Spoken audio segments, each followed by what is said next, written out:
What makes change possible? What role does our philosophy of technology play in our economic and social lives?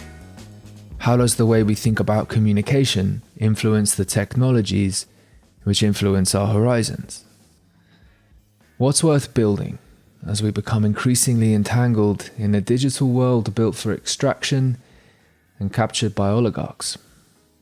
This conversation explores the meaning of grammatics, a term coined by Holochain co-founder and pioneering technologist Eric Harris-Braun. It's a way of thinking about design and communication at a fundamental level. Could it be the difference that makes a difference? Welcome to Voicecraft.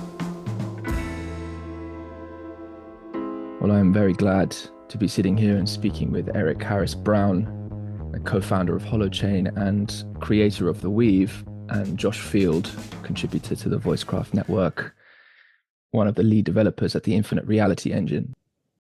One of the reasons that this session is being brought together is to explore the meaning of the concept of grammatics. Through the doorway of this concept, I think, is a ridiculously interesting context for contemplation and something of real significance. What's sort of deeply at stake in relation is understanding what makes change possible at a very broad level. There's a quote that I recently heard in an interview you gave that went like this. It said, "Every time in the history of the universe where there's significant change, it's because of a change in grammatic capacity." And so how would we begin to open the meaning of grammatics? And why is that interesting? Why does it matter? And Well, I don't know, Josh, do you want to speak to this? Because I hear that you've been speaking of grammatics as well. I don't have to be the person who speaks first. I have things to say about it, but I would invite you, Josh, if you have thoughts too.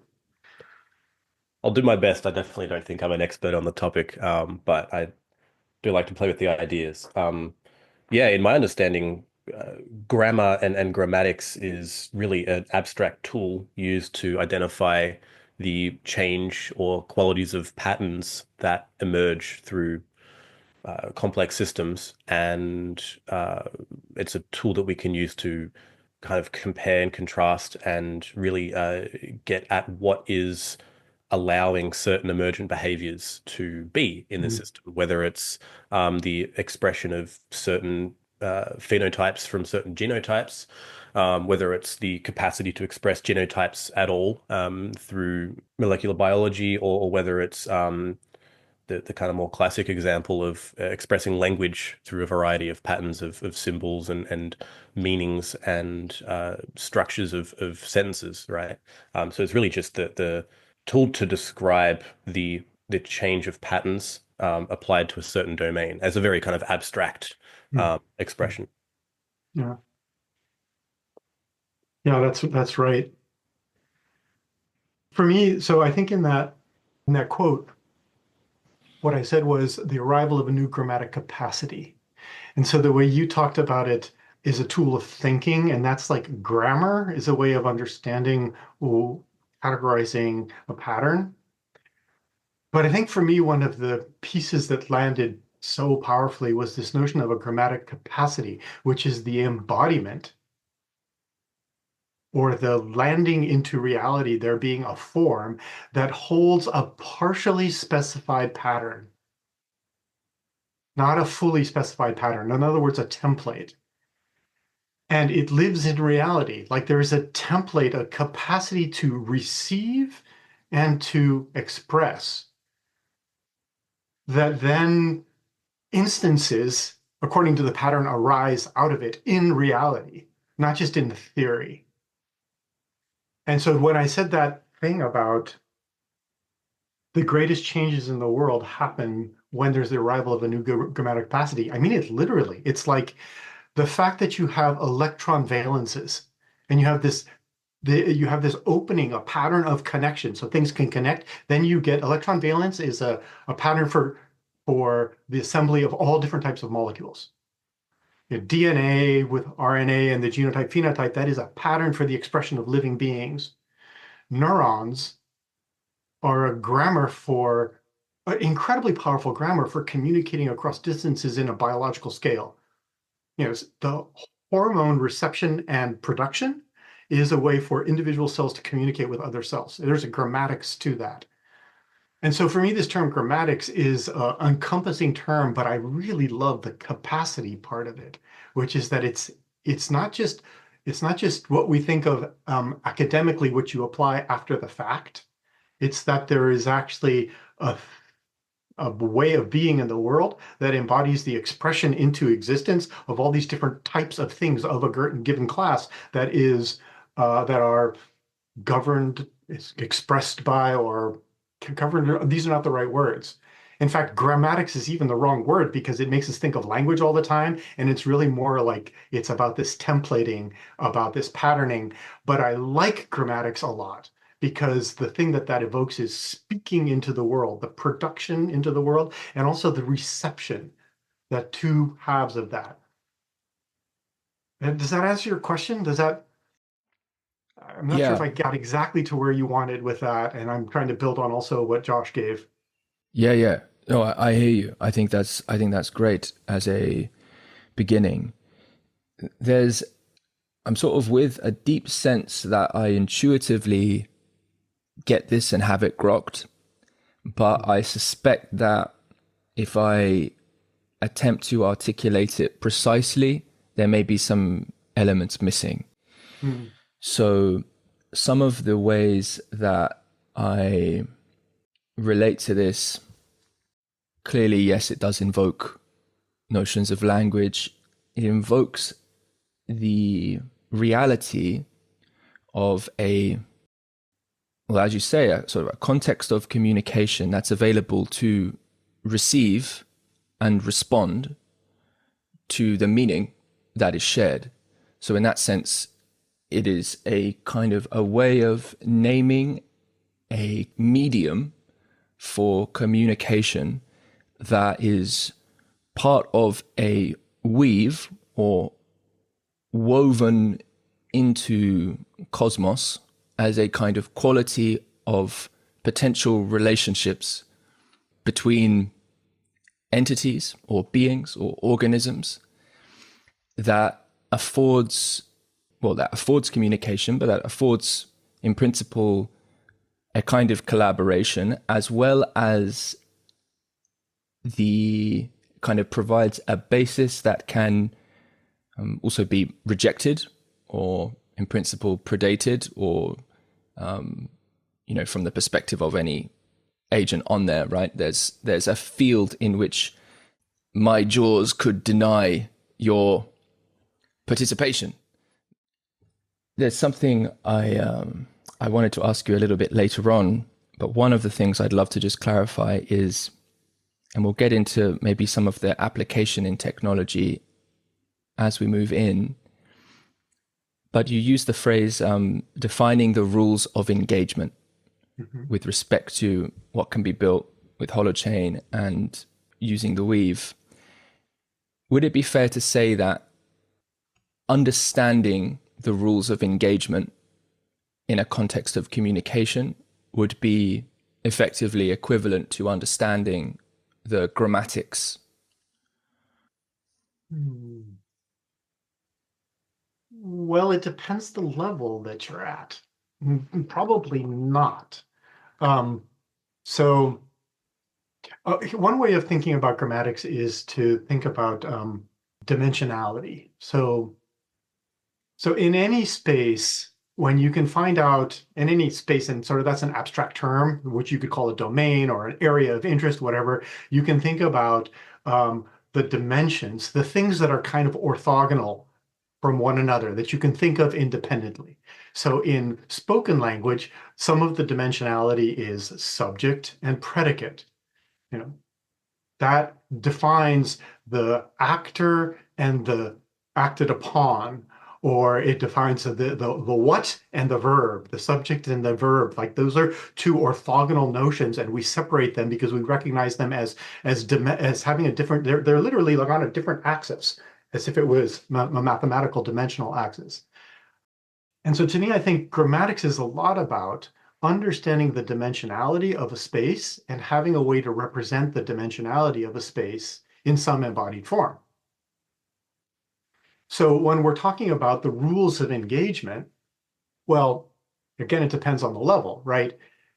Creating a system in which you can express rules of engagement, that would be one of the dimensions of that system, like being able to say at the bottom of this particular rules of dimension is the rules of engagement. But another dimension is who is engaged. So that would be including in your system a way of knowing who. So agency is one of the dimensions that you need to grammatically express in the design of your system. So those are two of the things that you would see in Holochain. You would see agency as being defined and represented grammatically, and then you have all the technical means by which one does that, and also the means by which one can speak of agency.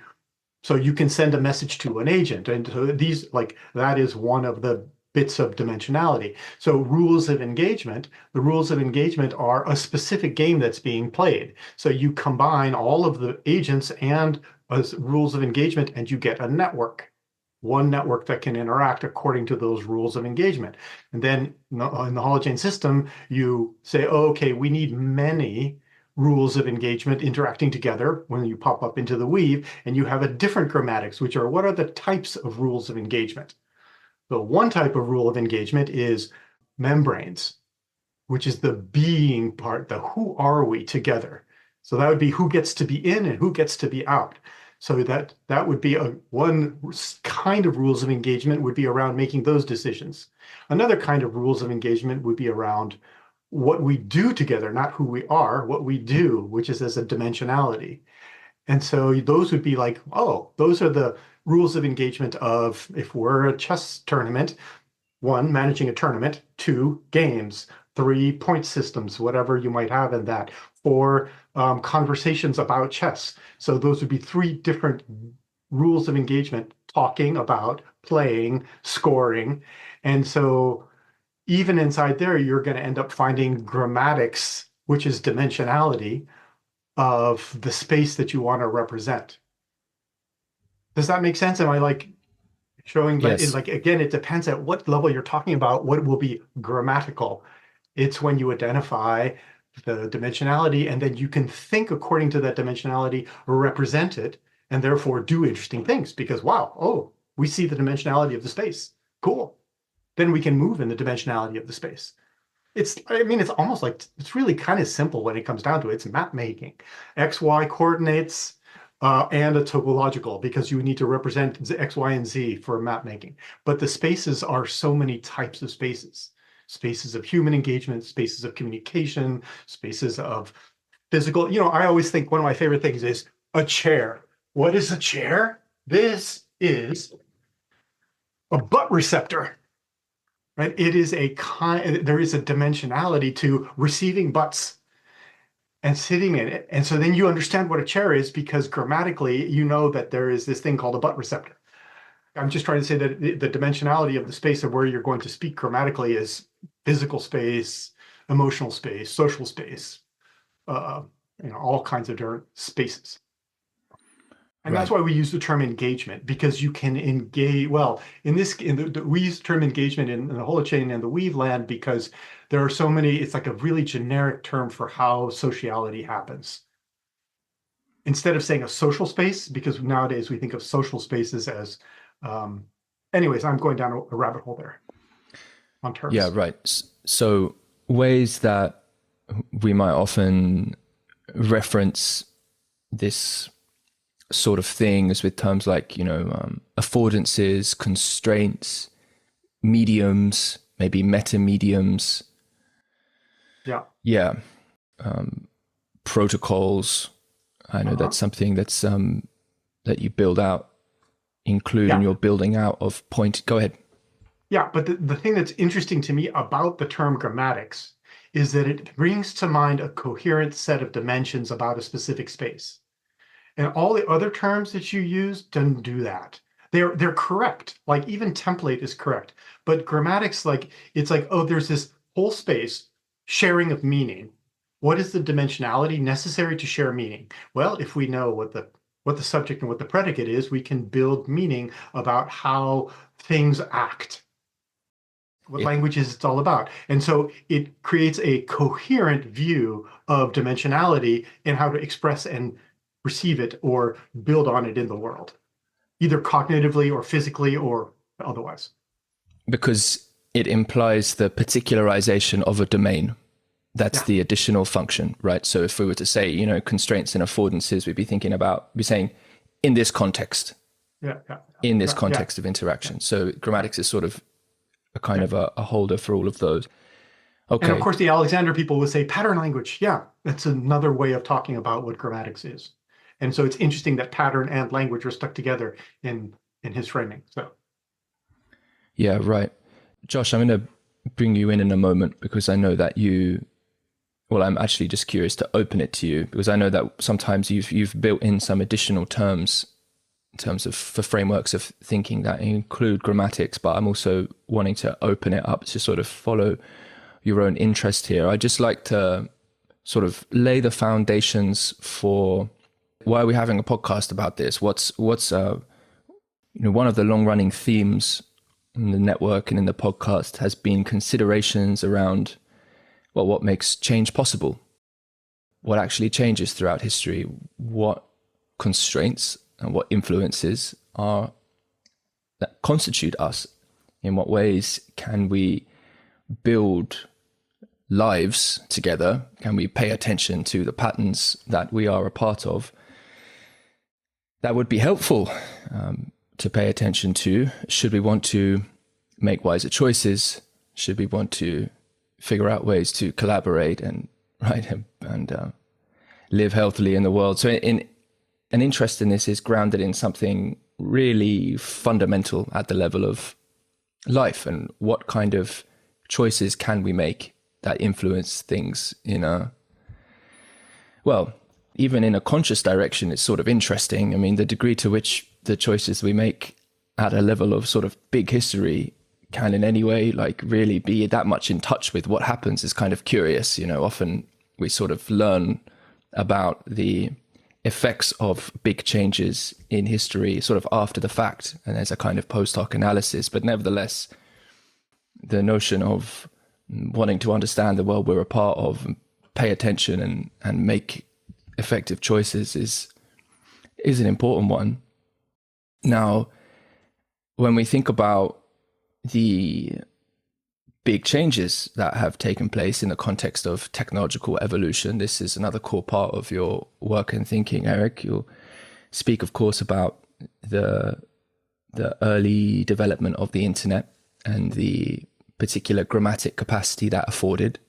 And I see you as sort of innovating in the potentiality space of what kind of systems and equipment and toolings can support visions for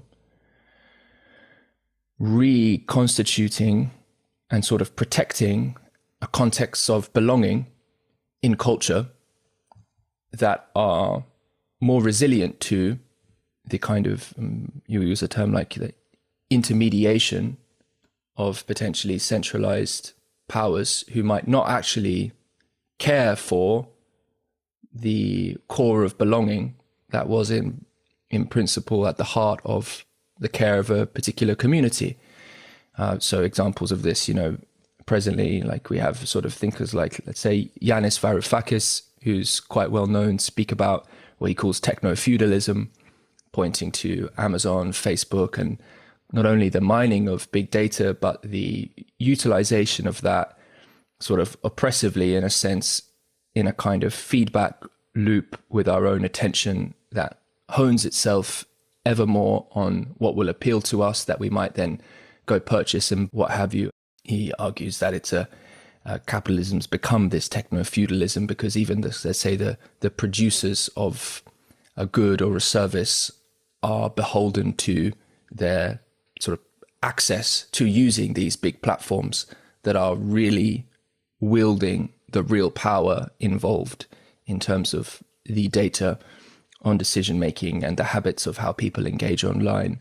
And so there is this tremendous, what would be the term? There's a tremendous intermediation there. And in enabling the market, there's also taking always a really big chunk out of every exchange. And so we have dynamics like centralization and decentralization that are part of the conversation around how the world may be opening up, or in a sense kind of breaking down at some level when we think about paradigmatic shifts and various destabilizations. And I'm curious about how paying attention to the grammatics, paying attention to particular domains that we can influence, can actually support our coming together to care about how to live together. And I think it's often been the case that so much of conversation about what to do perhaps hasn't been as conscious of the kind of modulations to make in a system that are in fact maybe the difference that makes the difference. Maybe we're in fact unconscious of the paradigm or domain that we're operating in, and perhaps are in a sense sort of maybe mimetically caught up in the knock-on effects of whether propaganda as a kind of maybe necessary or not is interesting, but it certainly is a sort of property of the kind of broadcast context of communication we have online and various things. I'm very interested in what ways can we support at a technological level, what kind of technology can support real communication and the cultivation of capacity to communicate. I appreciate how you speak about belonging and its relationship to contribution in some of your speaking and writing, Eric. I often think about cultivating culture through the prism of belonging, education, and contribution, and different dynamics between those. And so I thought I'd just drop that in there in case that's, fun to riff with in any way. But this is kind of grounding it's an attempt at 8:30 in the morning for me to kind of share some of what's grounding my interest in this, and why I'm hoping that it will be valuable for members of the network and broader listeners to really pay attention here, to try and understand in what way thinking about the grammatics of what they are building is relevant to supporting their goals for building beautiful things in the world and being in touch with them in some sense, and treating each other well. I'm happy to jump in a little bit there. Yeah, so I mean, my interest in both Holochain and the work of Voicecraft and the kind of related philosophical endeavors is around trying to upgrade our capacity to relate to technology as a whole, and specifically the technologic problems of our time, which really center around the social issues we're seeing in the world, right? And by extension, that is obviously connected to everything from the economics and problems with self and group identity and information and governance necessarily, but that there's a specific piece around how social coordination and how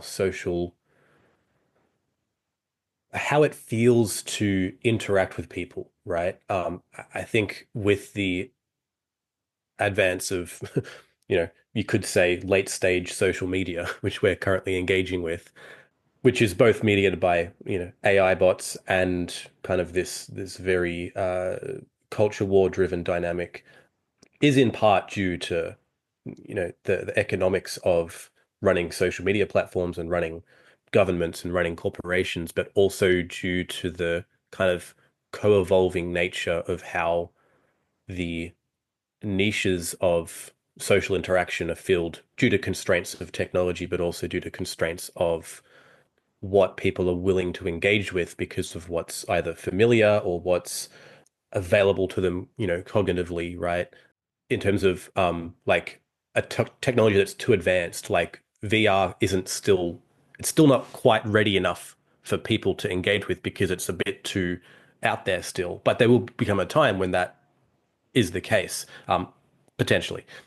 Like was with mobile phones and stuff. There was a time when that seemed kind of ridiculous for everyone to carry a mobile phone around, and now that's kind of the norm. So as social norms change, and as the effects of those social norms generate new social norms, we didn't.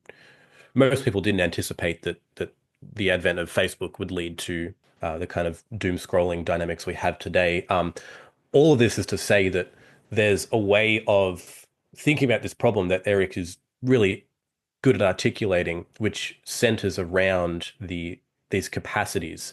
So I feel like it's really interesting to think about social media design in terms of what would an actually good like public square look like, something that everyone in the world could engage with that doesn't feel like a big war or a big kind of just cacophony of voices shouting and trying to get attention, but where you could have a billion people speaking and everyone is feeling heard, and that there's some capacity to aggregate the sentiment, aggregate the intentions, and be able to have that be a more or less harmonious thing rather than a very kind of dissonant thing.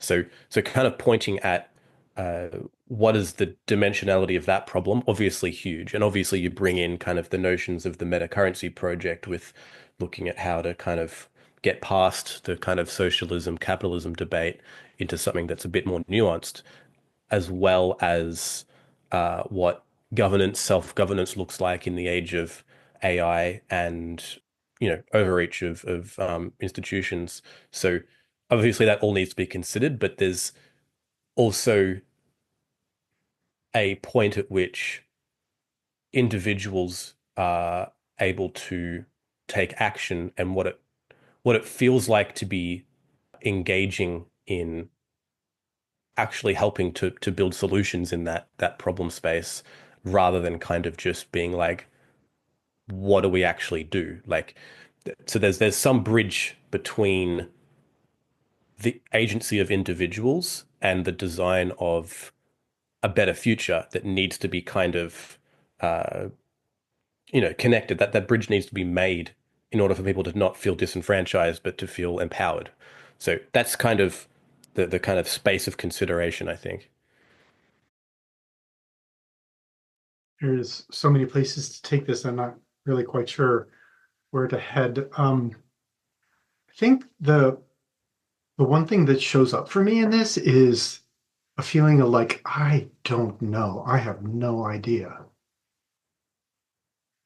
Like I have a story that any solution that I would propose would be hugely problematic to, for example, the question you talk about of a giant public square. Like I have no idea what that is. And I don't have a lot of ideas about what is the best governance system. Should we be using Condorcet voting or ranked choice voting or all these things? I don't have an idea. Like there's like I feel like a lot of the times what we do is when we're looking for solving the problems of sociality, we come with a specific solution. And I recognize in the end that I don't know. And so when I don't know, what I want to try to do is figure out what is the grammatics of the space in which we could together have a conversation and produce lots of expressions of answers that could explore the space and together find out in a social way, like find that out together. And when we don't have a grammatics in which to express possible solutions, then we will be stuck with one-offs being my way is the good way because I came up with it.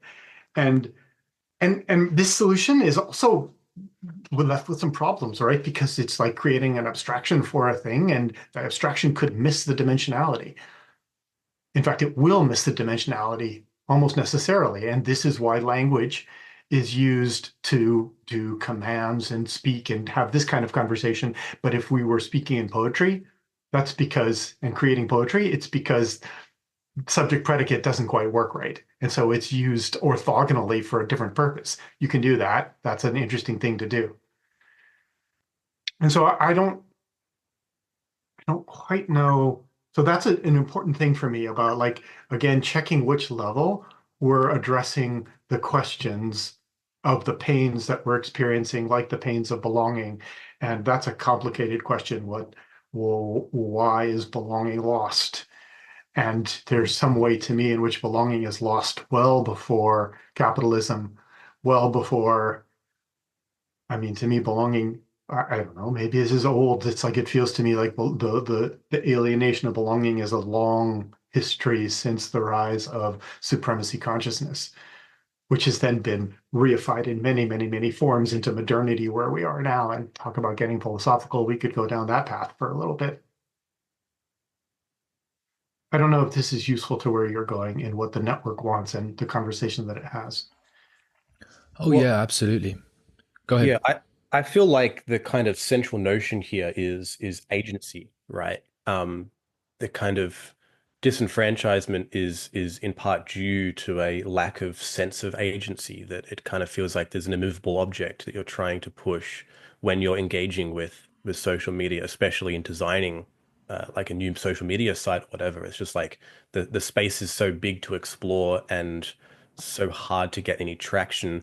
And it feels like the approach that you're trying to articulate is much more around giving a space for exploration that has the right kind of way of expressing novelty that affords a kind of like stickiness of the social adhesion rather than this kind of more like explosive dynamic where it leads to the kind of negative incentives of social media. Hmm. And then this notion, this triple of contribution, education, and belonging feels very much centered around agency, right? There's a kind of agency needed for contribution. You need to feel like you can be heard rather than just kind of shouting into the void. Um, Belonging obviously has a sense of agency in that you can be your authentic self, and then education brings in that kind of uh, information, misinformation, disinformation concept of propaganda and like what does it Hmm. actually mean to engage with people that you are unsure of if they're acting in good faith or bad faith. So there's a kind of like wiseness necessary for engaging there that is a grammatic capacity that's absent in virtually all of modern digital civilization. So that's really I feel like agency is a way to kind of think about. It feels like that's the thing that's trying to be expressed here, right? Hmm. Well, so let me just riff on that for a little bit. So when we started out, we called Holochain an agent-centric distributed information platform or something like that. We use the word agent-centric. And I feel like that was a mistake, because what it did, and the reason we said it was agent-centric was not the usual one. And I think the problem is it evoked something that was incorrect.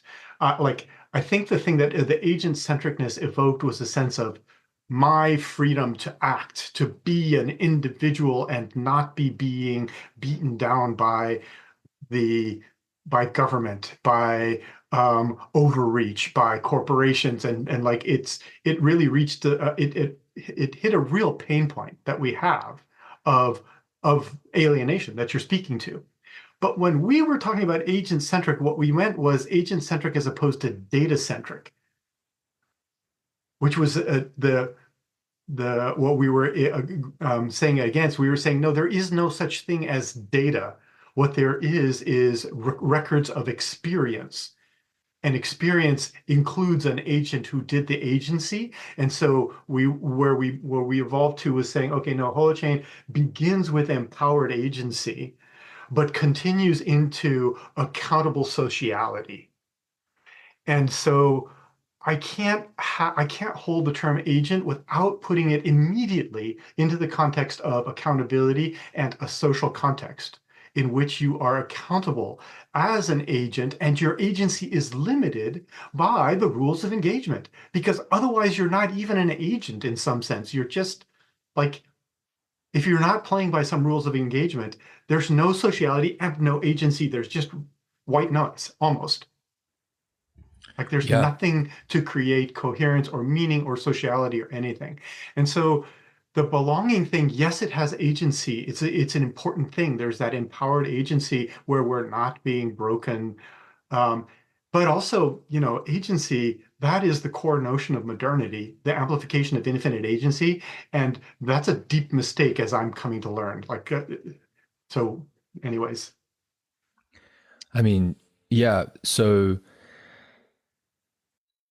agency that violates the fundamental context for its belonging cannot be something like this. So what seems to have been the case is that we can damage or violate many contexts of belonging and, in a sense, rely on, let's say, the biological biospheric carrying capacity of the earth to hold down enough of the constraint set of that to make it possible for us to continue to breathe and find food and do all these types of things. There's a huge dimensionality to the kind of grammatic contexts that are woven with each other. And I think that must be part of how we can become, maybe it can be so easy to over time dissociate from the land and the contexts and the fires which keep us, and then all of a sudden we sort of wake up and realize that we've sort of run a bit too far off the cliff like the road runner, and then all of a sudden there's this big drop down. But there's a lot of, we have a sort of like there's a bounty of intelligible workings of the cosmos, of Earth, of our own functioning, which in a sense we're obviously relying on all the time. And there's ways we obviously need to learn how to use our body and treat it well and do certain things with it, look after it so that it holds together, so that we can belong together as a body. Likewise, sitting around a fire, if we don't keep the fire well, gather more firewood, and not cut down all the trees too quickly, then all of a sudden it turns out that to keep the fire going, there were things which were required to pay attention to and learn to support that context of belonging, certain actions we needed to take.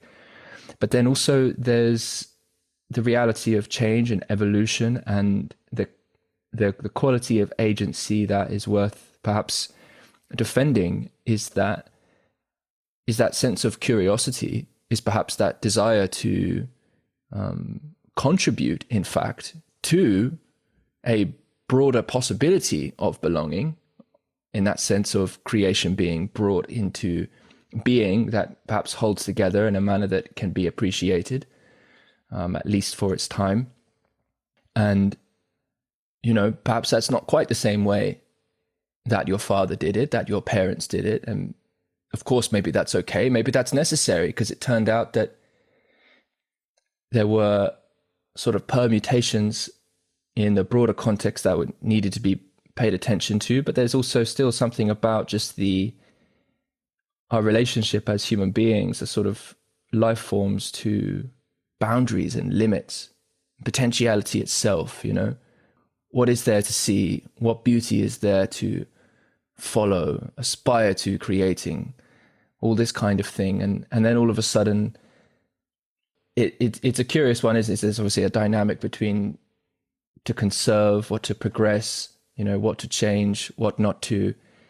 It's interesting to think about agency in that context, and perhaps what kind of like spirit and creativity does seem to channel itself through sometimes a particular muse, through a particular vessel. And of course, sometimes a group, sometimes a culture and all of that. But there's something about, you know, dignifying creativity that also I think risks the sort of changes to the foundation of what might constitute the way things are ordinarily done or the way things are ordinarily appreciated. So I'm curious sort of how you think about that, Eric. That's interesting. So what's showing up for me as you speak of that is that notion of creativity and newness. There was a point in time where it hit me.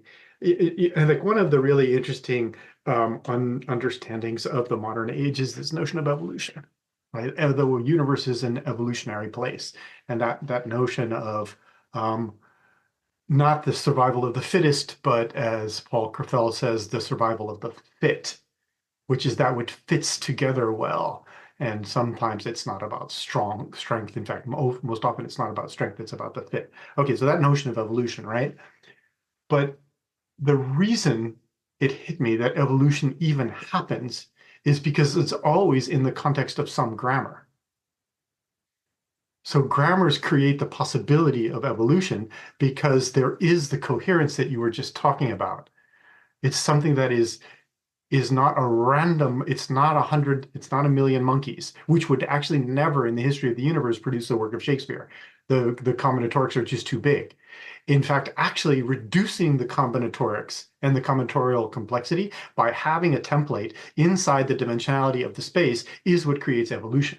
And so in language, the fact that we have that broad enough grammar is a reflection of what I would like to call the power of the grammar, because it covers so much space and creates so much space for evolution. And you create new vocabularies inside that and new actual subgrammatic components that show up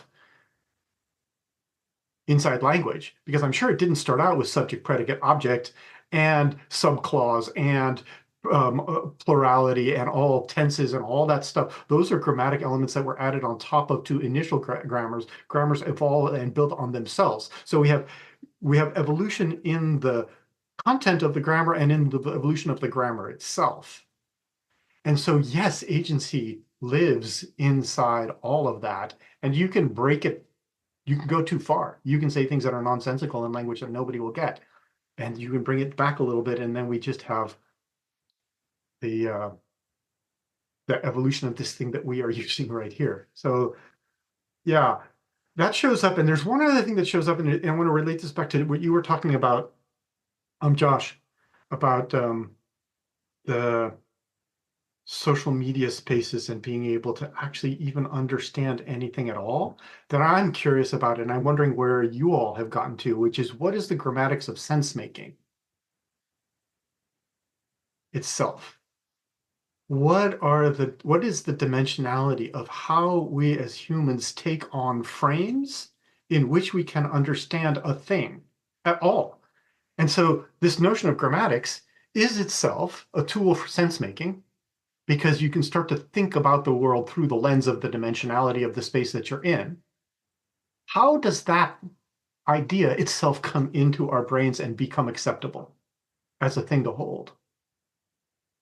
What is the dimensionality of that, so that you have a coherent way, and grammatics is one example. Modernity is another example, to look at the world through the notion of this idea of progress as one of the core things. Or what I'm reading this book, Peter Sloterdijk, Infinite Mobilization, incredibly interesting, about the prime metaphor of everything is the ability to increase our capacity to move, literally, physically, and then move in any dimension. And that is modernity. We went from being a group of a culture in which we couldn't do that. We didn't think of our action, our agency, as having result, to that's the prime thing that we think we have. How did that shift?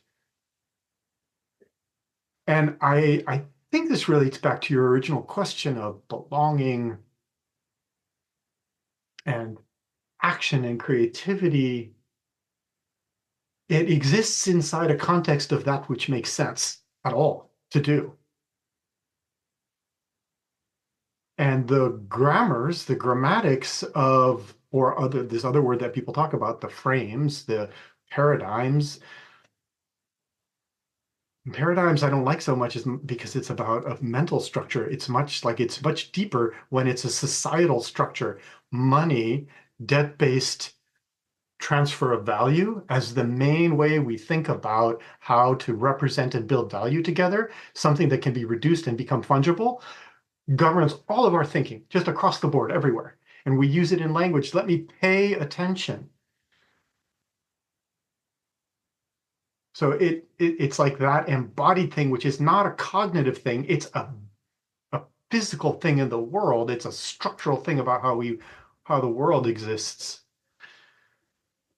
Yeah, I don't know the answer to that. And so then I come back to like, okay, we have to create really low-level tools that themselves are grammatical about creating grammatics so that we can then use these tools to build up and understand how this works. And that's what the technical stuff of Holochain is an attempt to do. Yeah. Josh, I have a few things I'm motivated to respond with, but I want to give space in case you feel like there's something that you really want to bring forward right now, or if you're happy to hold and then work with. Okay. So, yeah, I mean, one of the things I'll often say to Josh is, in a sense, the technical tools that are available to me, to, let's say, the Voicecraft context, the people I might wish to collaborate with, right? Those are part of what I care about, but if I wasn't already along some stream, having some sense of desire, perhaps what I wanted to bring about, or the things I appreciated, what was moving me, then why be interested in that? It's kind of like you're left with tools like power, almost for power's sake in some sense. So when we think about the context of sense making, I think we have to reckon with our own valuation, what we actually care about. And so belonging does help anchor that, at least in the context of society, and really in the context of what it is for a human organism to grow up and survive and live, right? The kind of, sense making is insufficient, or one mark of the insufficiency of sense making is the incapacity to adequately support the context of belonging, which in fact constitutes in a sense, the kind of habitat or the channel or field or possibility for continuity that we codepend with, that essentially constitutes us. Now, we might, we can break down belonging by actually being able to really effectively make sense of it too. Perhaps agency can apply knowledge in ways, right, as well. Like maybe can, for all sorts of psychological, perhaps spiritual, psychoanalytic reasons, we can come to seek the destruction, perhaps, of that which supports us in certain ways of ourselves, and various orientations toward death and various things. Or even in some sense, narcissism, at least maybe some of its root, one could argue, is born of such a desire to be so valued by the context of belonging that one loses sight of, in fact, that context of belonging, and in fact is just stuck in the recursivity of their own perception of themselves and attempting to sort of, I don't know, like chisel that according to some echo of sense of worth that might have been applicable in that context of belonging, something like this. But, there's obviously many more things to sort of say about this. But in the case of sense making, seems like the inquiry and the sort of the support for the authentic discovery of what draws attention, of what matters, of what pulls on curiosity, of what pulls on of what's desired, what do we care about. That has to be part of the effort toward making sense of things in some more kind of baseline logical epistemic sense, because otherwise it would seem like we are taking for granted that which already moves us to engage in that kind of activity.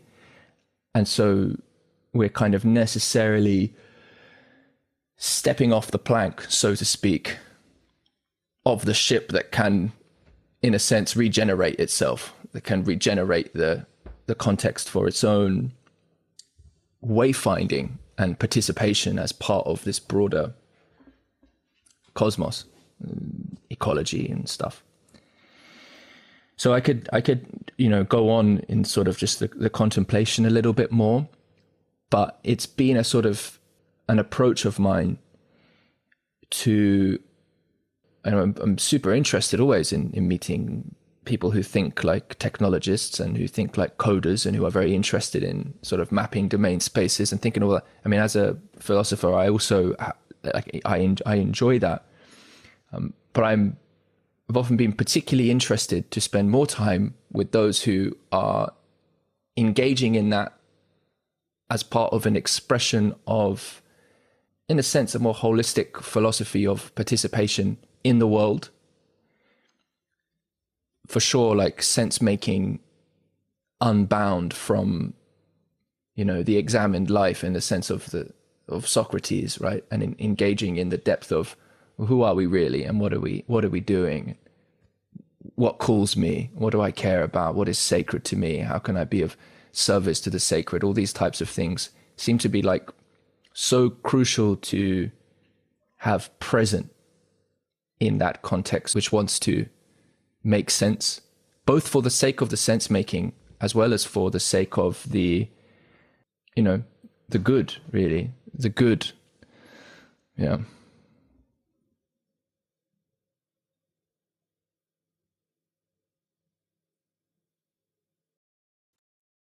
Okay, here's something that might be orthogonal to some of this that might be of value. What are the consequences, the unintended consequences that spin out from having adopted a particular architecture? So when this grammatic capacity called language comes around, and language exists only in the time and space where it can be heard, right? Literally inside a small space at a small time. And then you practice that. What comes out of that is a kind of culture where expressions that are based on actually the physical architecture of air. So air is a particular kind of carrier for expressions in that grammar. And it has a consequence that it is air. So here's the thing you cannot do. You cannot snatch my words out of the air. It's impossible by the architecture of the carrier on which that grammar is expressed, or signals inside that grammar is expressed. And that has a consequence. It means that but you can disrupt my speaking. You can talk loudly. Of course, you can kill me, you can do things like that, but every one of those things are visible to anybody, any other participant in that immediate space and time. When we create a new carrier for language called writing, the carrier creates completely different consequences because you can snatch my words. There's great value to having created a new carrier, writing, for language, because it means that the space and time dimension are extended for expression. Super, super valuable. It allows for the creation of large-scale societies because you can coordinate across space and time. But writing is an enclosable carrier. Air is not an enclosable carrier. So this has to do back with your agency and back with belonging, I believe, Like there are different consequences to the nature of the carrier. Yeah, and so then this goes right on into the technological space. Like right now, all of our technological solutions are based mostly on intermediated, capturable, and closable carriers. And so there is the consequence comes out, and you can think of it as conspiratorial or bad behavior, but it's really actually just a system optimizing for the rules that it's playing in. It's like an optimization problem. And some of it is conspiratorial because people conspire to make the best out of the set of rules for their benefit. But, okay, they're playing according to the rules of the game and sometimes not. So it behooves us to think about the nature of the carrier in which the whatever grammatics you're doing is expressed. And I think, so I want to go back to this other one because when I first started working on this stuff with Arthur and some of our other people in the metacurrency project that you talked about with Jean-Francois and Fernanda and other folks in that project early on, what we were thinking about was, oh, okay, so there's this expressive capacity. We didn't have the term grammatic capacity back then. There's an expressive capacity that allows us to express value in the world, which is called money. And we were interested in new expressive capacities around different forms of value, right? And being able to create different currency systems that don't just express tradable wealth, but actually express other levels of wealth, because there's actually a grammar to wheel, being well together, the wheel, the well-being of a group. There's a grammatics to that. And that has to do with parts and products of systems that you want to be able to exchange, and then the properties of systems as a whole, and the relationship between systems and the evolutionary capacity of systems. There's a grammatics to creating value across these different types of well-being, wheel, in social organisms. And so we actually built software. We said, like, oh, this is really cool. Let's build a piece of software that creates the grammatics of this stuff and allows you to create currency circles and define currency types and plop them into this. And we did that. It was called XGFL, the Extensible Game Format Language. And we built this website. You can still go to it, dev.flowplace.org, and you can play with creating currency circles and different types of currencies, and the actual engine would run currencies based on definitions of that. But they were all on one website. And it just whacked me over the head. It's like, oh, this will not work. It literally will make things worse because the carrier is not congruent with what's needed. And so when you're talking about the consequences of Facebook and current social media, in fact, don't even think about social media. Let's actually think about the things that matter more economically, in some senses, collaboration tools like Google Suite, Slack, where we're actually working together and we encode our information content and we call and Trello. These are all really good companies. They are producing value for us. It's awesome. But every single one of them is intermediating the rules of engagement and charging us out the wazoo for them, either in money or in attention. And it's not their fault. They're doing the best they can. They're adding value on top of a protocol. The protocol is HTTP in the web, which is for publishing, not for creating social groups. You just happen to be able to do that because one thing you can publish is code that runs in your web browser and allows you to do really cool stuff. But the protocol does not embody sociality. Those protocols don't. What they do embody is publishing from a point, which is awesome. If what you want to be able to, anybody be able to publish from that point, fantastic. There's also a transcendent protocol for distribution of unenclosability of publishing, but not of sociality or engagement, rules of engagement. So I don't know, why am I going down to this line? Because there was a beautiful pause and it got me thinking about the nature of the carrier and how that's so important to the outcome of what happens. And we don't know what that's going to look like, and it's kind of dangerous and scary. Right, same, you could say the same thing with the internal combustion engine. In great amount of liberty. And where are we now? With an atmosphere full of carbon. We didn't know that. I'd like to add something small in here. That was brilliant, Eric. Thank you. In the spirit of a woman named Laurel Erica, who's no longer with us, but appeared on the podcast a few years ago. And she described herself as a fairy of the English language. And I think that was like literally true. Like, I think she was literally. Anyway, she loved wordplay in a way that actually brought me round to it, because I remember growing up as a kid, like for some reason I don't know if I switched a button in my mind to make it not naturally come up with puns, because I was like, why are these puns? Like, come on, there's no hidden meaning in this. It's just bullshit, right? But I haven't thought that for a long time, and the meanings contained already in the wonders of language are so there's many different examples of this I often bring up, but one was coming to mind there, particularly in the American accent, when you say a carrier. Well, carrier and care have a similar sound. And so in this context, and I know you guys like thinking about, currency in terms of currency. You can see when we had Fernanda on the podcast, we spoke about this. So I know there's a little bit of openness to that. And so I did find it somewhat relevant to think about the qualities of care afforded by the carrier. And, it's kind of not a million miles away from some of the resonance you were riffing with there. And so in what ways can the carrier of care be protected? What are its protections? What are its vulnerabilities? These are for sure very interesting questions to ask. Something else which sort of came up as you were speaking, as you were describing sort of air as the carrier, and thinking about, let's say, the medium then of air as the carrier of vocal expression.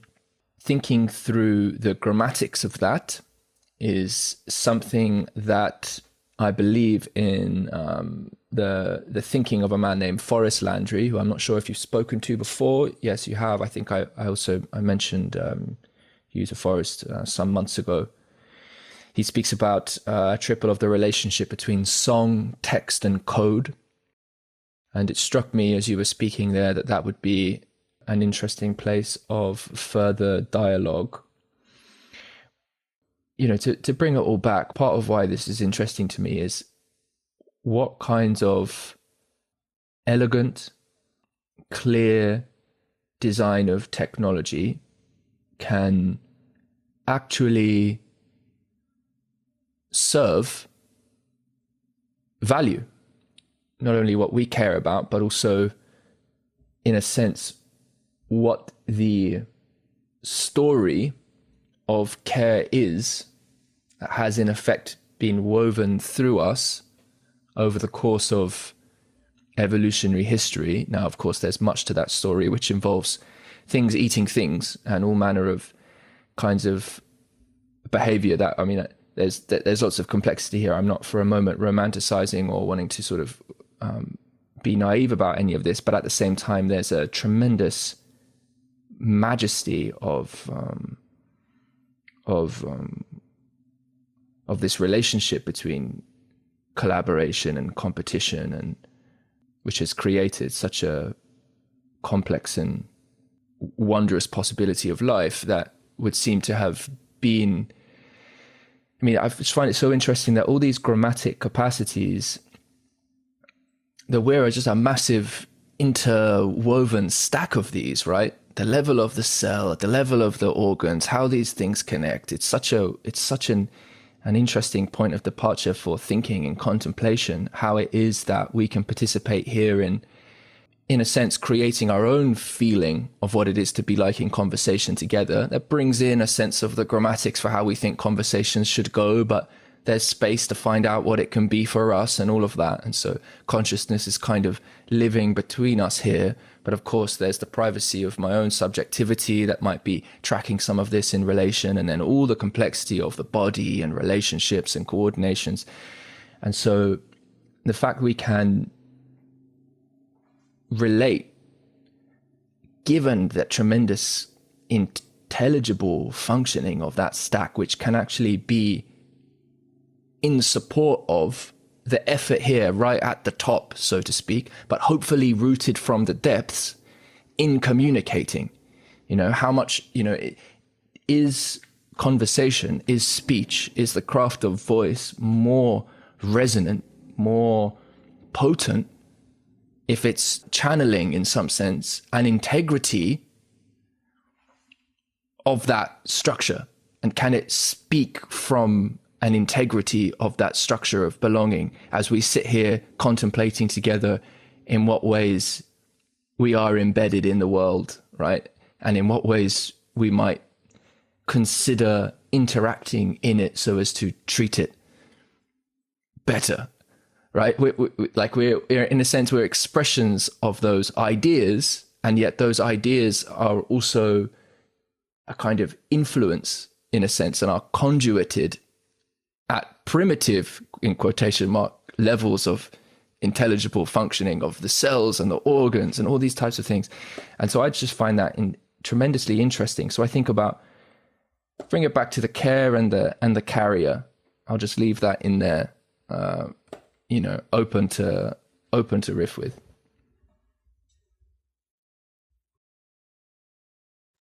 Certainly this way of looking at the universe, if you look at it as a stack of carriers with a stack of grammars on the carriers all the way up and down, not just our own bodies, it makes it look like a big conversation. Now, I don't know if this is that thing where we are being very anthropocentric, where we're like, we get to talk, so it's the most important thing in the world. Probably is, but it is a beautiful way of looking at the universe. Really, but we know it is a beautiful way, but we can step outside and we can hear stuff's talking to each other. Stuff is talking to each other, okay? In its own language. I'm with you there. And we've learned so much about how trees and the fungal systems are doing that in ways that we had no clue. And we were basically privileging ourselves as the only things that talked. And in fact, actually, no, we might be the least thing that is in conversation, and really interesting long-term conversations. Like, what is the long-term conversation that's happening in a forest and in its roots, and the conversations of care, like you're talking about? That's it's beautiful. Here's a little riff for you on this. It is actually important to think about the particular grammar we are using. So what are the ontological errors in our grammatics that we carry with us that prevent us from actually engaging with the way the world is? And have you played with E prime ever? Do you know about E prime? So E prime is the English language without the verb to be. And it comes out of general semantics and Korzybski and the folks in the turn of the century who were thinking about the nature of meaning. And they came up with this notion of what I think is called false isness, which is almost always when we use the verb to be, we have subjected ourselves to the mistake of projecting a belief to the outside world. We say that is green. It's a shorthand for I call that, I perceive that as green, or anytime we do that, you are stupid. No, I have made a judgment based on some experience of your intellectual capacity.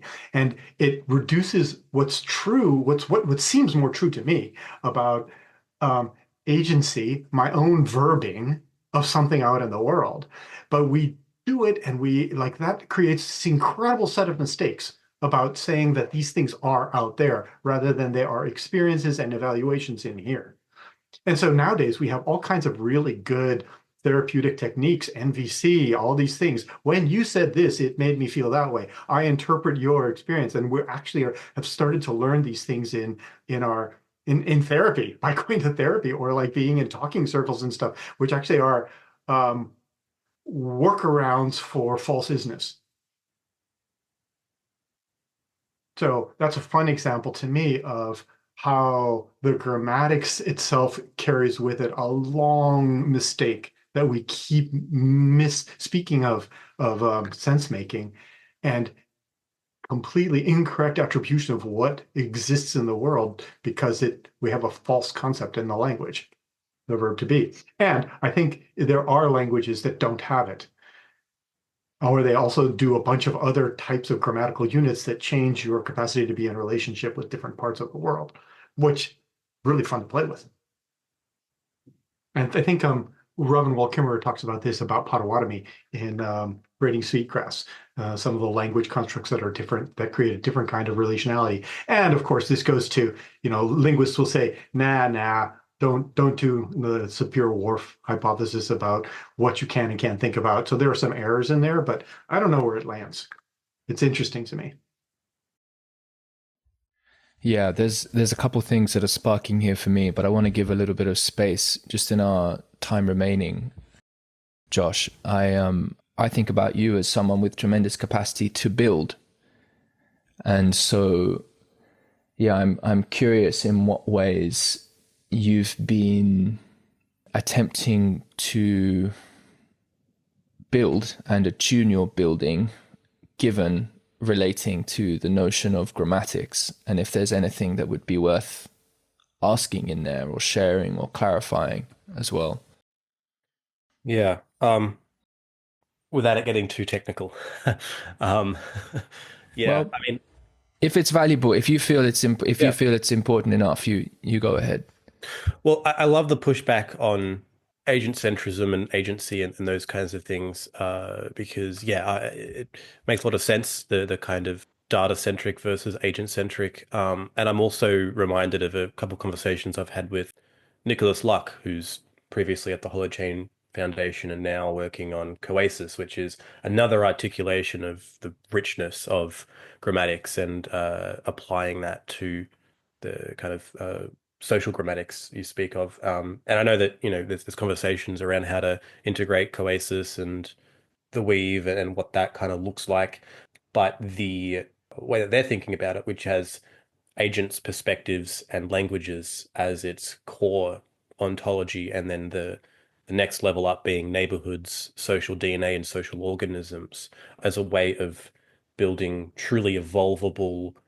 I don't know if it's the technology itself that's evolvable or if it's the social spaces, but I'm curious how the Weave thinks about those concepts and what the kind of comparison or similarities are there, and also how that kind of thing can be applied to organizations, companies, governments in terms of what the kind of first steps would, because obviously you can't just be like, oh, let's just let's just like replace these systems with this new thing, right? But it's more about how to, what would the first steps be in order to, or the first considerations be when thinking about things like building systems of either commerce or interaction, even at a small scale, like let's say Dunbar scale, if you wanted to build a kind of grammatic stack using like Holochain or the Weave or something like that, right? In order to facilitate the kind of day-to-day dynamics, what would the kind of dimensionality of the problems of day-to-day be? And I'm trying to get at kind of scaffolding the first kind of like holonic structure that would then lead to kind of a global systemic consideration, right? I know that's quite a huge thing to think about, but I'm just trying to like get like some practice in thinking about the dimensionality of like the most immediate things to experiment with. And maybe like what are you building on the weave? Like what are the first kind of building blocks? Because I know you've said you're having like you don't want to have to re-implement a chat system every time you build a new thing there. So Yeah. what would kind of the analogy be for more less like specifically like digital 2D tech and more kind of like social interaction and those kinds of tools? Oh, this is the part where it gets so difficult, right? Because I think there's that thing you can't dismantle the master's house with the master's tools, but there's something much even worse is you can't even think about the new house in the current way we live. So it's really hard to think about it. And like what it will look like when we live in a world where at scale we're not using the transactionality of universally fungible value, which is what money is. it's hard to think about it because it's so powerful and it's so pervasive. And so there's some way in which I literally cannot answer your question. I don't know what that will look like, but I can point to some inklings about what seems to happen. So here's one thing. When you go to the fridge, do you have to pay to take food out of the fridge in your household? Do you have a star system? Is there a is it a market efficiency to do that? The answer is no. People talk about the efficiencies of the market.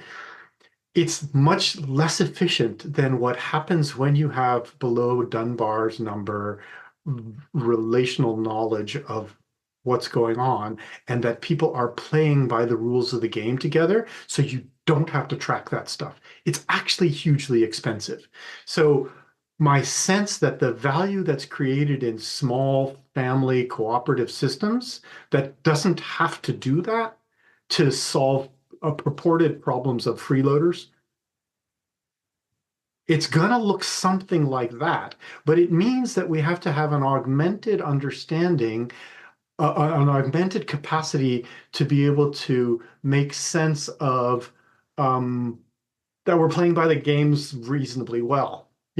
Like in your household, if your roommates or your spouse is like really not doing their job, there's consequences, right?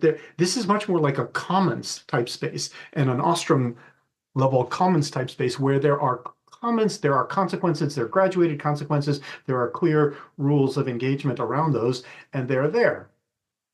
So how does that translate to the tools that we're actually building? Well, again, I think about it grammatically. So at the biggest shell level, Moss is broken up into being and doing. It's a literal axis on the screen where you have your groups, which is who we are, that constitutes who's together. And then across the top, when you click on a group, you see the what we do together, and those are your tools. That's the base one. And then you have a third dimension that's hidden, which actually it would be fun. We haven't done good user interfaces. We could put this one off in another dimension there, which would be cross group engagement spaces. Commons is. So for example, the library of tools that you can put into a group is a cross group that all groups may participate in. And those require some other grammatical. So now we talk about each one of these types of things has subgrammatics in it. So the who we are together has the grammatics of membranes, how to cross in and out. There'll be different answers to that questions for different groups. That will include things like roles and responsibilities. Are some people stewards? Are some people newbies? Are some people people who have high status, low status? The grammar of being together, that needs to be played with. And there'll be lots of things inside there. And that grammar, subgrammars and fractalization of trees of grammars inside being, that will expand out. When you think about what we do together, I've identified at least three things: evolution, production, and relation. So what we do together, some things are about evolution, which are things that we normally call governance, making decisions about how we're going to change. Production is what we do together. We're a chess playing team. We play chess together. And then relation is all this other stuff. How do we relate and talk about all of these three things? So, and how do we create good social fabric? So in a work group, under the relational grammatics, you might actually have a chess game because you have Friday afternoon chess fun. And that's not what you do. That's not your production, your primary purpose. But I think grammatically, those are some things that'll happen, and we'll end up seeing that the tool will evolve towards being able to identify grammatically these different pieces. And when you spin up a group, we'll have templates that say, oh, this is a group for this kind of thing. So make sure you have this governance tool or evolution tool or product planning, your Kanban board, or are you using a state of affairs tree like Acorn, which is one of the ones that we have, or what are you doing that way? And then we go back over to the grammatics of the commons. So the commons side, what grammatically seems important there is moderation and curation. How do we know what's good, and how do we collect things that we value, different people value, and how do we Maybe they're the same thing. Moderation and curation might be the same thing, but it seems like one is creating meaningful sets and the other is about saying what's good and what's bad. And those things are necessary inside commons spaces. It's part of that Ostrom types commonsing around things like tools. This is the upvoting and the downvoting of the tools in your library or your Play Store that you might have. Or it might literally be, let's say the commons is more like a Wikipedia. It is an information source where people are across all of the groups putting things in. And part of what you need to do is moderate and curate the value or the statements that are being made in there to make sense of them according to some moderation and curation context. So those become grammatical elements of that. So those things were literally building into the protocols, right? Because those feel really grammatic and kind of fundamental to me. And I could be wrong, right? Nico in Coasis with his ontology, the one that you mentioned, that's a really interesting one, and it allows you to express. It's a grammatics at a level where you can create these expressions in the languages, and you can create the perspectives, and it's a different way of looking at how to create coherence in sociality, and I think is really, really interesting. It's not the exact same grammatics we've come up with, but I want to find ways to make them play together. So I hope that is answering your question into okay, so where does it go? What will it look like? Oh, one more piece.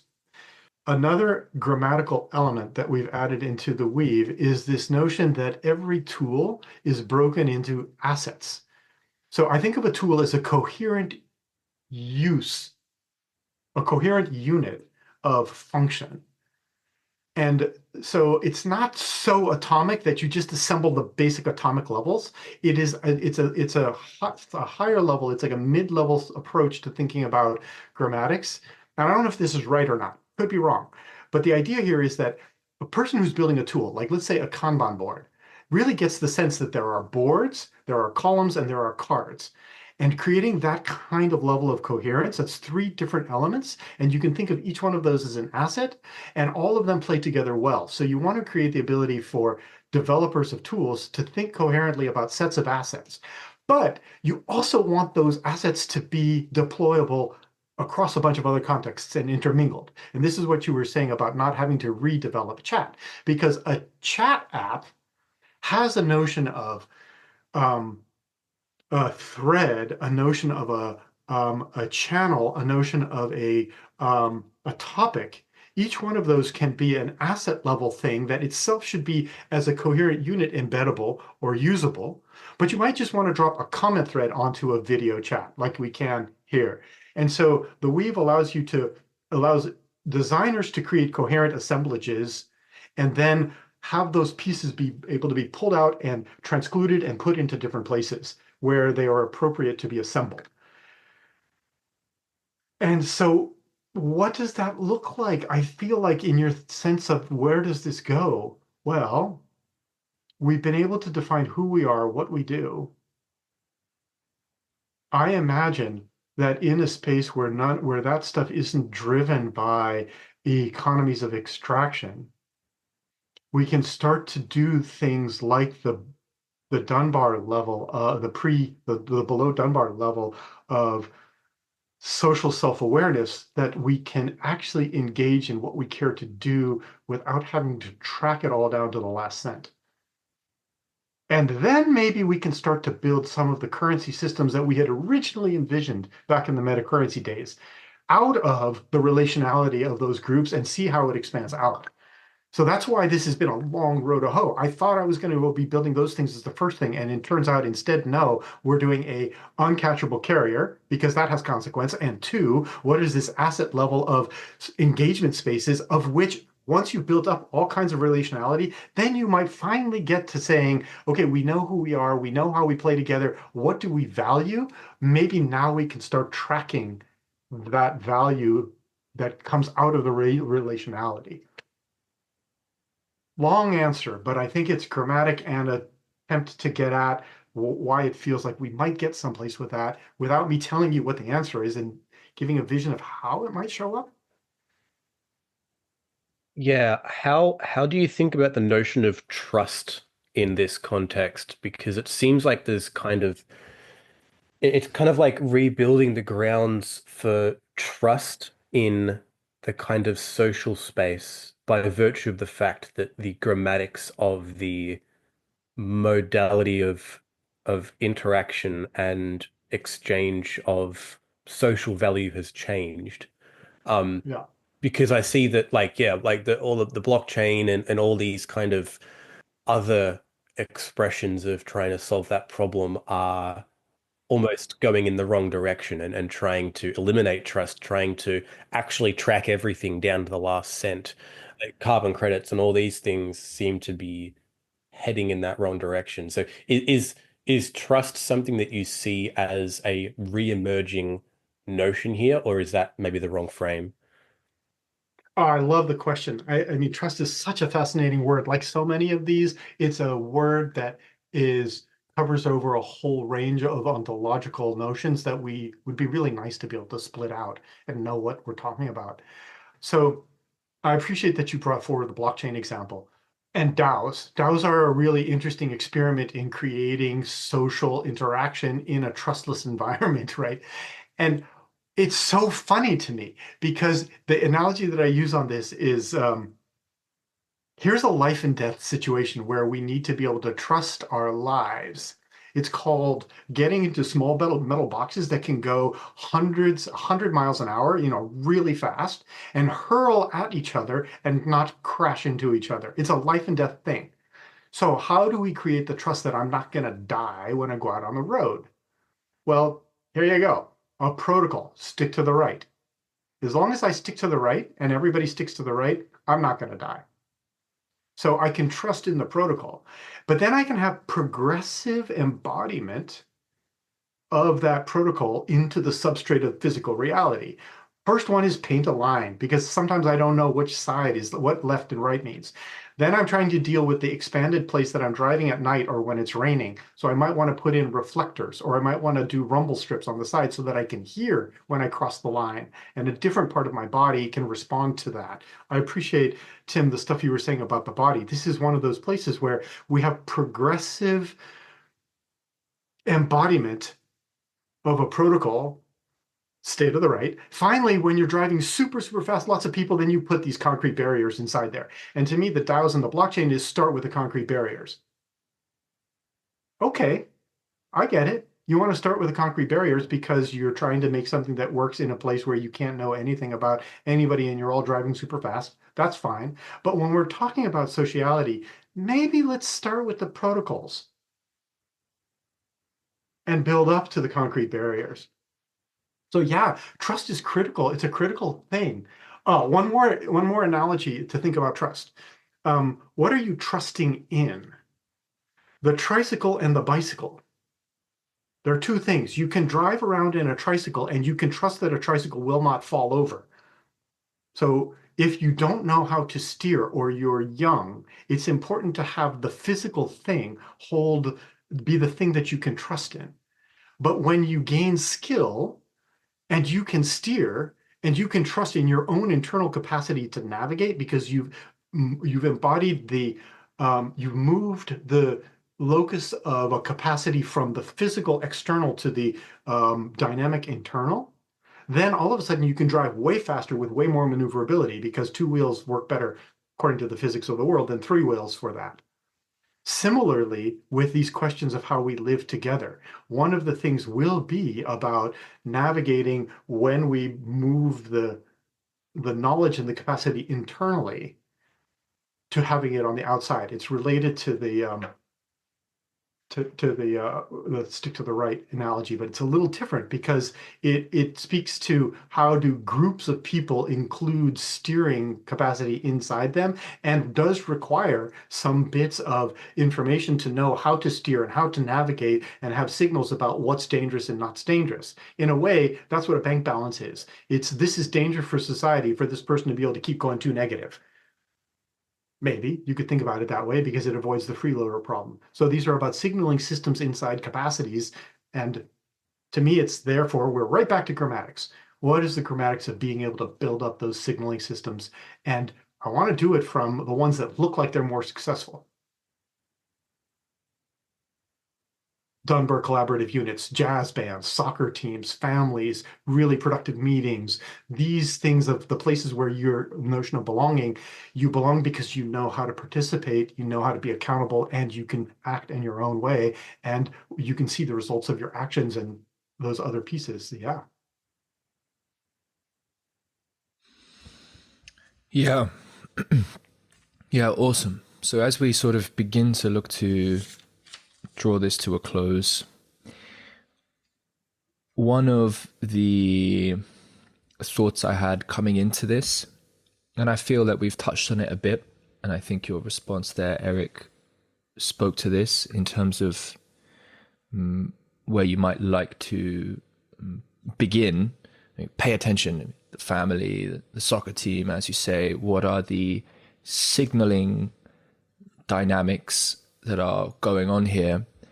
It does seem to be the case that if we're being maybe more naive about things, we might just, what's the new next big thing? I can just do something that maybe could scale massively and whatever, and then make lots of money. It is one of the deep threads of intrigue for me in philosophy, in life, in relating to the mystery of what we are, and also the potentiality of what we are, in the sense of, learning what it is to ride the bike of my own being, right? Of course, I'm interested in those new skills I can acquire and new things to do, but there's part of that becoming, of that newness, is also a maturation. In that sense, is a growing into, and in a sense, a kind of waking up to the latent potential for my being in the world that, in a sense, was pre-given as a potentiality. We talk about DNA and epigenetics, and even genius in like a James Hillman sense. So there's all that, but I really wonder about the intelligences that are in conversation throughout the stack. What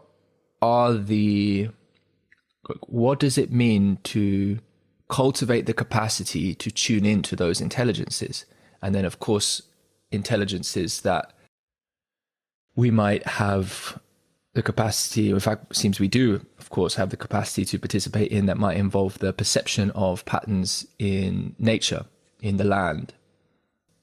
Whenever there's, the whole thing about trust in the context of blockchain, you gave a good example of it there. My more cynical take has often been, we can guarantee trust because we're making it so that we're not powerful enough to betray each other, something like this.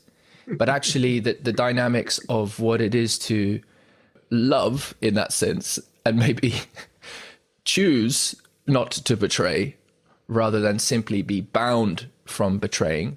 I'm not saying there isn't important, like taking that into consideration, that level of scale isn't valuable, but there's something really tremendously skipped in the wisdom of cooperation and collaboration with respect to mutual valuation and care about the possibilities of life and of treating each other, and the encouragement and the ennobling of the dignity in each other, and how that contributes to the integrity and the tapestry and the beauty of life and all these things. And I'm often disappointed, to be totally honest, by the vibe of technologists, because they are often so seeking to make contributions, but they're often doing so totally cut off from actually appreciating the value, really, of what they already are, of the technology that they might already be, and how that can relate with others. So I'm not wanting to be critical at a personal level. I'm sort of just being critical at the level of the culture and how it's been sort of shaped. And it's often one can very much take advantage of young, intelligent people capable of building things, right, in order to make a business and do a bunch of stuff. And we track education and even the democratization of the ability to read and what have you, and to training, the Prussians to be able to fight wars effectively, in Napoleon and all the rest of it, right? So we have a history of how, in fact, that we have come to embed new technological, maybe grammatic capacities in populations that are serving gods and goals and valuations and cares, which are maybe utterly disconnected, or at least very one-sided and myopic with respect to their treatment of that context of care, from which the capacity for communication was initially made possible. That we're part of a. So I'm so curious about what does, and that's why I'm interested in what you guys are doing, and I'm interested in these conversations. I'm very interested in what technologists and builders, how they can discern and see what might be worth building if they are also involved in this deeper kind of inquiry, a deeper kind of perception of already established protocol, as you're kind of speaking to there, both in culture as well as in nature. In a sense, that opens up the possibility for tremendous new, escapes of power and capacity, which can be totally unbound, let's say, from things we might care about. But at the same time, that would seem like the only way to engage all that's also capable of cultivating wisdom.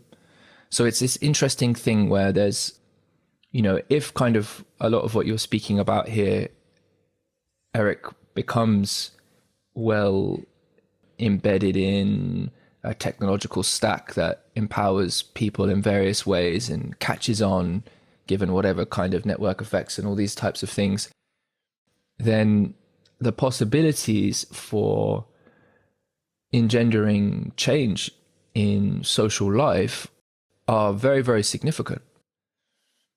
And there's a way perhaps to tie that together. Perhaps I'll just say in closing that part of my, inspiration for wanting to have this conversation, as well as is been the case for quite a long time in the Voicecraft context, is that, of course, I'm interested to speak to people and understand what they have to say, and maybe share in some creativity and generativity in relation, and share that and draw people into the process should they want to, and how they can contribute and all the rest of it. But I am also curious to sort of introduce people to the context, and perhaps if they enjoy it, they might be open to receive an invitation to return again, and perhaps enter dialogue with some others who might have also. So I've named Forrest already. I would be quite curious to hear you in dialogue with Forrest, and maybe one or two others, to apply some of these sort of separate lines of learning in relation to some of these fundamental questions. So yeah, I'll just leave that there, and thank you for your participation today, and open the floor to both of you if you've got any closing remarks to make. I want to say that I really appreciate the frame that you're bringing here around inquiry in what is even worth building. It's hugely important. I think for me, what happened was there was a moment when I realized that there was a time in the history of the universe where there was not DNA. And then there was a time after. And there's some kind of scaffolding that happened in between. And DNA, and I use that as a keyword for all of the embodied stuff, the ribosomes, the epigenetics, the whole complex of that, but it got scaffolded into existence. And after it came into existence, then there is an ecosystem of aliveness. And the universe, even without DNA, is pretty interestingly alive. It's really rather interesting. But there's something about that aliveness which feels like it's worth building. And I'm not fully sure. My partner Gene Russell talks about thrivability and has written about it a lot. And thrivability and aliveness are a huge thing. Like, what is a thrivable relation? Not a sustainable relationship. A thrivable one is one in which aliveness and creativity and possibility and stuff happens. And to me, that's what's worth building. And the moment when I realized, oh, there's this DNA for biological organisms that, oh, money is the DNA, the primary DNA of the social organism, which is humanity. And it has consequences that are anti-thrivable, that do not create aliveness. And there would be the possibility, because it's a scaffolding, it's an early scaffolding, which is spinning out stuff that doesn't work well. It creates deadness in humans, it creates deadness in the planet. And this is an economic analysis of what's happened on the planet. And I mean, I noticed I've been part of ecological groups who then say, oh, the problem isn't being a champion of the ecology. The thing is to really work on what is the economic system and how it leads to ecological disaster. And I think I buy that. I mean, you can always say, what's the highest leverage thing? But my point is, what's worth building is things that create greater aliveness, and the possibility of DNA for social organisms that aren't built on top of the underpinnings of modernity and supremacy consciousness, and that aren't built on top of the capture that creates hierarchies of value inside of people and genders and religions and races and all that. There's like some other kind of DNA for social organisms that might be possible. And that seemed worth building. It seemed like it was a possibility. So what I've been working on is an experiment in that, in the hopes that it is that. But I don't know, right? I'm open. I would love to be in more of these dialogues with you. I would accept that invitation to continue in that dialogue with others who are thinking along these ways, because the way is not straight. It is twisty. I used to think it was pretty straight. If I just built DNA for social organisms, boom, we'd be done. My guess is I probably don't know what that means and don't know the consequences and need to be really careful about it. And so I would value being in conversation that could help me see that.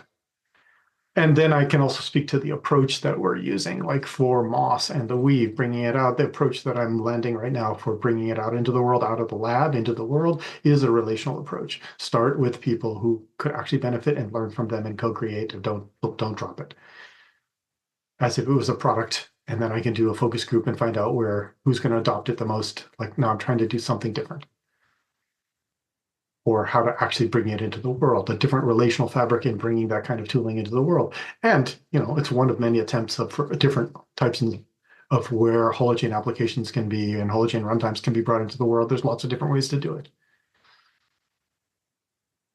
And we'll see if it works. We'll see if it creates more aliveness and more belonging.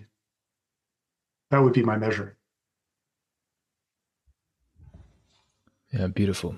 Thank you, Eric. Josh, you have any closing remarks you'd like to share? It's really interesting being in both worlds, the kind of world of really deep philosophical inquiry into what it means to relate to the modern world and the evolution of civilization, and then also the world of being in a big American corporation, building technology that's main drive is to create, to take modern technology and apply it to commerce and to make money. So, like the dissonance there is really potent, but I can't help but feel that there is, if not a lot to be done, at least a lot to be learned from the kind of absolute opposite end of the spectrum, right? Seeing the failure modes, but also what does work well and then how much the needle can be moved from the inside, I feel like they're not necessarily opposites in the sense that they are just running in different directions, but more just that there is capacities to be unlocked, right? Like I just I can't help but feel that there's there's capacities that can be, it just takes an understanding and a new way of looking at the dynamics and the way that things are being done to change, because it's really just down to the incentives and the choice landscape of the individuals. Like, yeah, people like to analogize about egregores and Moloch and these kinds of things. But when you're in the company, you realize it's just people making decisions based on what they think is best, based on their own value system. Um, and so just becoming articulate and being able to see and being able to design spaces or relationships or workflows or whatever it is, I think while it might not topple capitalism, it certainly could make the ability for people in a certain institution or group be able to care for each other more, right? Um, and if that's not the ultimate goal of all of this, then I don't know really what is. It's certainly not making money. So, yeah, I think there's a richness here, and I feel like we could mine so much more wisdom from just exploring, yeah, these kinds of conversations. And yeah, it's been illuminating, and I'm going to be thinking about this all day. Yeah, beautiful. Thank you. Trade-offs between specialization, generalization.